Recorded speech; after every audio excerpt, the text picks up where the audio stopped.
Hey guys, Josh from SoccerReviewsForYou.com, bringing you an unboxing plus on-feet video of the brand new Nike Lunarglide 5. So as you can see, it comes in your standard orange Nike box. I'll give you a quick look at the label here. It's officially called the Lunarglide Plus 5. Pair I have here is a size 9.5 US. The colorway is Blue Hero, Black, Anthracite, and Total Orange. And the retail sticker is not on there, but this shoe retails at $110 US. So I'll get the shoes out of the box really quickly and give you a look at them. I was personally a huge fan of the Lunarglide 4. It was my main trainer last year. So I've been excited about the Lunarglide 5 for a long time now. And I have to say that I'm really happy with the final product. I was expecting it to be a lot less different from the Lunarglide 4 than it actually is, but I feel like all the changes Nike made not only makes for a shoe that is aesthetically more pleasing, but I really like how the shoe feels on your foot in comparison to the Lunarglide 4, which is a shoe that I found to be extremely comfortable. Now the differences between the Lunarglide 5 and the Lunarglide 4 have everything to do with the upper. That's really everything that has changed on the shoe itself. The carrier or the outsole has remained exactly the same. So we'll start off with that. You have your combination of Lunarlon and a stiffer foam. I believe it's Phylon. I'm not 100% sure on that. And it's what they call the dynamic support system, where you do get that soft kind of cushioned feel of the Lunarlon when striking the ground, whereas this kind of stiffer foam is designed and laid out in a way that it stabilizes your foot and kind of corrects everything once your foot does strike the ground to prevent any kind of poor technique when you're running. It's kind of a corrective system, and overall it works very, very well. It provides an incredibly comfortable feel when running, and overall I'm just a huge fan of the Lunarglide series in general. Now as far as the outsole goes, again, nothing has really changed. You got your flex grooves throughout. You have your rubber in certain areas going around the forefoot, and then your three little pads here at the heel, whereas this is pretty much just exposed foam. You can see some of the Lunarlon here kind of seeping through, and then your Nike Plus logo is there at the bottom as well. Now moving on to the upper, that's really the exciting part here. They've changed pretty much everything. One being the upper itself. It's still made out of an engineered mesh kind of top layer. Then you have a layer in the middle that features your flywire, and then you have kind of like an internal boot on the shoe itself, just like you had on the Lunarglide 4, but obviously the pattern itself is a little bit different.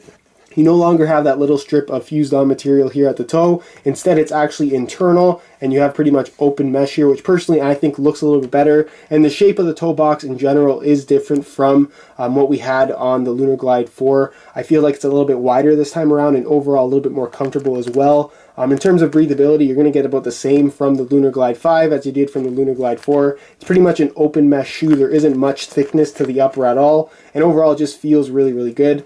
You do have your flywire here, as you can see, in like orange with your blue speckles. And instead of being dynamic flywire all the way through, it's actually fixed on these 4 lace holes here that are actually loop laces. So it's actually glued in. It's not going to move around on you, whereas this is completely free and dynamic, if you will, down the sides on both the outside and inside of the foot. And then your bottom lace hole and your top lace holes are 100% free dynamic flywire, just like you had on the Lunarglide 4.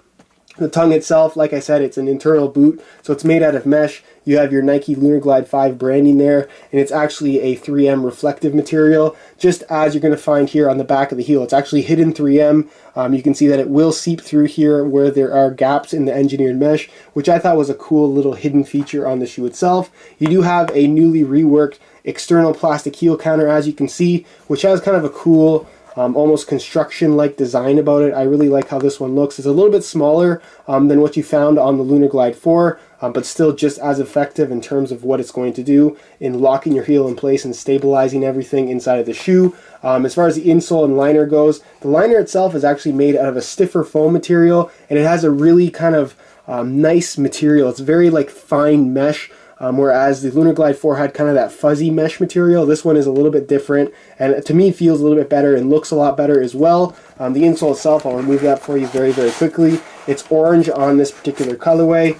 You can see it says Fit Sole right there. Fit cushioning support, and then it has a little Nike swoosh mesh liner on top, and it's pretty much just your standard foam insole, nothing too fancy here. Definitely is going to provide that nice step-in comfort for you, and that's pretty much it as far as the unboxing portion of this video goes, guys. That's all the technical specifications of the shoe itself, and we'll move on to a quick on-feet portion so you can get a better idea as to how these shoes fit and what they look like on feet.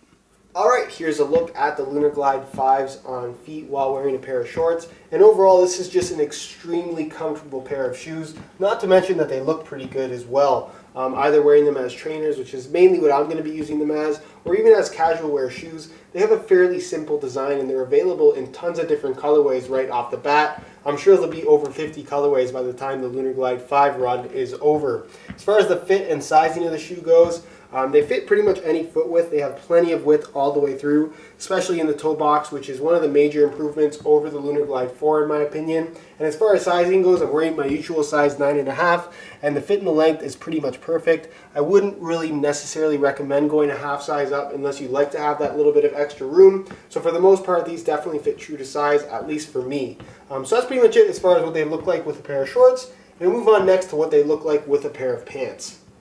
Here's a quick look of the Lunarglide 5s on feet with the pair of pants. Again, they are running shoes. They're intended for athletic wear or training in general, but they're simple enough in terms of their design to wear them casually if you did want to. I personally think they look pretty good, and I'm sure I'll wear these casually at least a handful of times throughout their lifespan. So that's pretty much it as far as what they look like overall on feet, and I'll leave you to my final thoughts. Alright guys, that's it for my unboxing of the Lunarglide 5. Overall, I'm really happy with the new design. Personally, I think it looks a little bit better and I like the improved fit. It still has that same comfort with the exact same outsole as the previous Lunarglide. So overall, I really have nothing to complain about here. I can't wait to go for a run in this new shoe. And definitely if you are looking for a brand new pair of trainers, I would definitely take a look at the Lunarglide 5. If you have any questions, feel free to leave a comment down below. And if you did enjoy today's video, be sure to support it with a like. Subscribe if you haven't already. All of my social media links can be found down below in the description. And other than that, guys, I hope you enjoyed today's video. And as always, thanks for watching.